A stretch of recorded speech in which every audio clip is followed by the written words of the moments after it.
Yehoshua's grace encountered a broken man.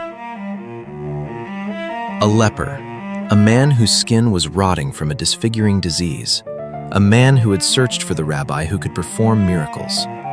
When he found the master, he fell to his knees. "If you are willing, you can make me clean." Yehoshua didn't hesitate in disgust.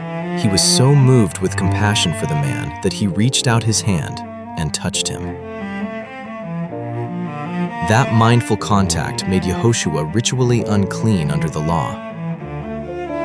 And then he healed him. This is what grace looks like when it encounters the broken. Not pity from a safe distance, but a compassionate Savior choosing contact.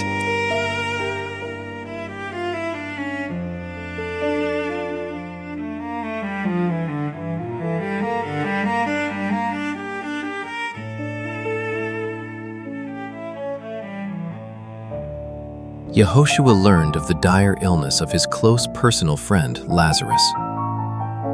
He didn't depart immediately to heal him, though he could have. He waited on purpose until after Lazarus had died.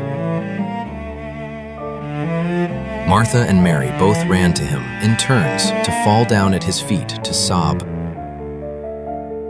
"Lord, if you had been here, my brother would not have died." Surrounded by the mourning sisters and a crowd of grieving people, he groaned in the spirit and was troubled. He then asked, "Where have you laid him?" And that question is extraordinary because he already knew what he was about to do. He was about to raise Lazarus. Then Jesus wept. This tender moment of compassion wasn't because Yehoshua felt sad. It demonstrates his fully developed compassion. The moment he chose to walk the full distance of human grief with a family in mourning, sharing in their pain. He didn't have to. He could have spoken the command at a distance, but he knew the value of entering the grief of the grieving, touch and presence, rather than healing from a distance. This trait did not lessen or end with his death. The resurrected Master comforted the weeping Mary at his empty tomb. He reassured the fearful disciples. He removed Peter's shame by allowing him to declare his love 3 times, once for each time he had previously denied him. He walked with the grieving disciples on the road to Emmaus. He personally made a warm fire at a campsite and hand-cooked a meal for his disciples who were returning from a frustrating day of fishing. The resurrected Yehoshua also appeared to a multitude of disciples in the Western Hemisphere who had been waiting for him. After delivering his gospel message, at the completion of his marvelous visitation, he cast his eyes round about again on the multitude, and beheld they were in tears, and did look steadfastly upon him, as if they would ask him to tarry a little longer with them. "Behold, my bowels are filled with compassion towards you." He chose, out of grace, to stay for a while longer, to visit, to heal the sick and afflicted. He blessed their children, and he prayed for them.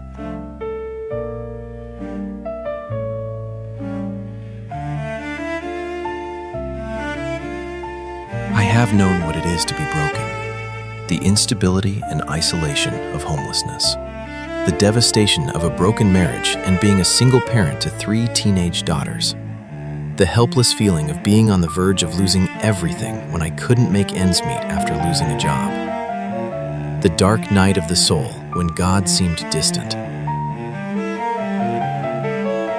But I have also known the healing relief of Christ-like compassion from others who reached out to me in those dark days. I can name one pair of hands that reached for me. They belonged to my dear wife, Michelle, who was brave enough to love me, generous enough to be a mother to my 3 daughters. I also gained a precious new daughter in the blending, and I was healed in the process.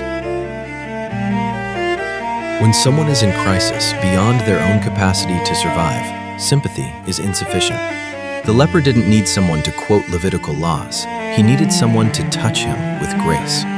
There is a wide difference between knowing about the suffering of others and entering into it to support them. Grace at its most Christ-like is compassion combined with the wisdom to know when and how to get involved.